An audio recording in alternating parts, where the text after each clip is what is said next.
It's my old friend.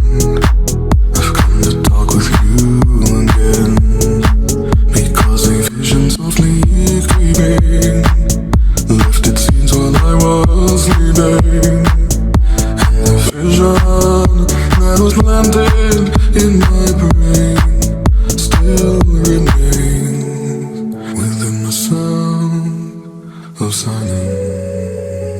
In restless dreams I walked alone, narrow streets of cobblestone. Milwaukee.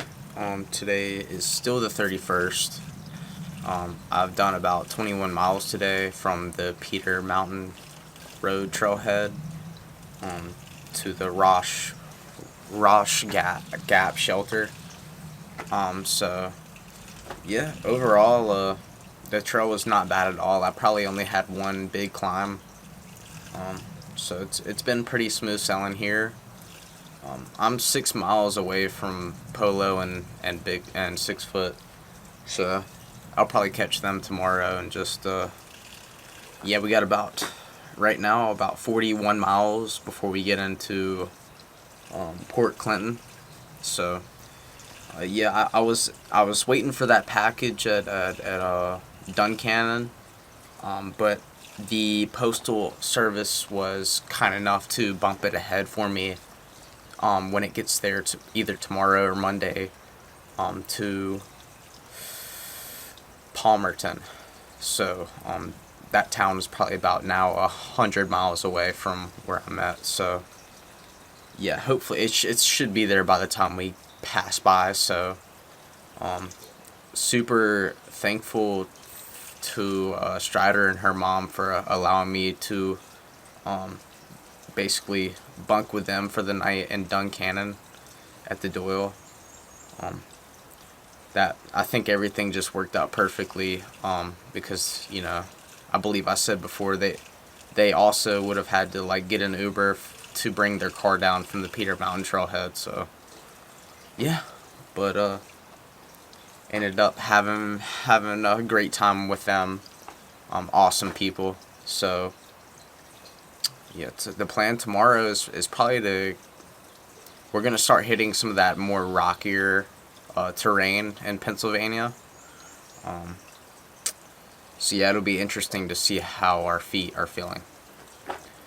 Tonight I was gonna push on, but I'm like, yeah, there's no reason to. So I've already ate dinner and cleaned up and everything.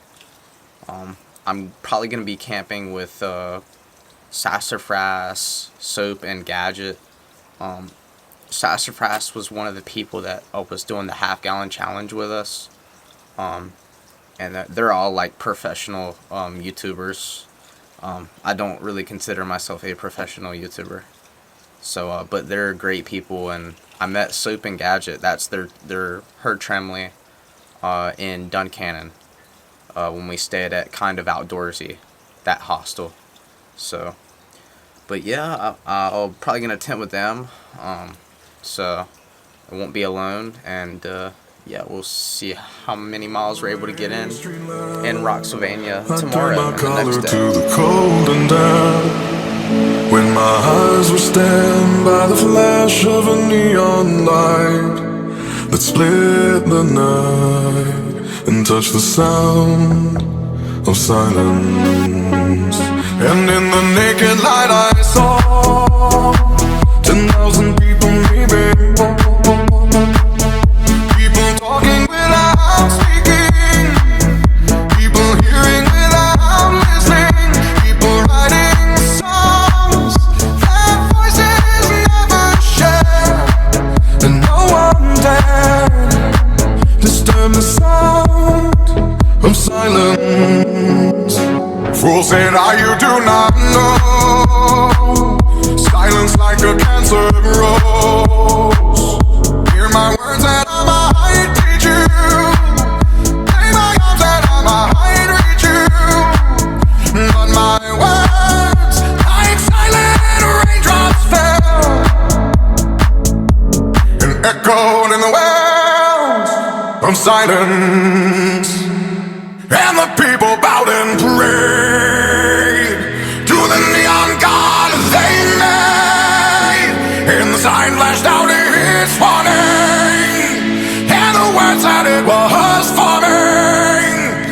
And the signs and the words of the prophets are written on the subway walls, in tenement halls, and whispered in the sound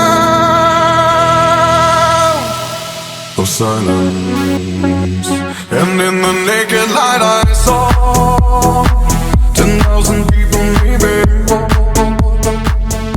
People talking without speaking. People hearing without... It's Brennan. Today is June the 1st.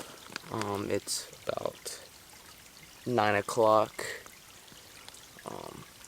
I did about 32 miles today from that campsite that we stayed at last night to the Eagle Nest shelter here. It's about 8 miles and some change away from Port Clinton, so probably hit that first thing tomorrow morning, try and get an early start. That's where 6 Foot Polo and the rest of the bubble are. Yeah, just kind of cruised today, even though I got a late start. Got on trail around 9 o'clock. Got some trail magic from some of the Amish from around here, so that was awesome. Probably top 2, top 3 trail magic. They had donuts, everything. That was like burgers. So yeah. I will say I did take a long break, probably about 4 or 5 o'clock.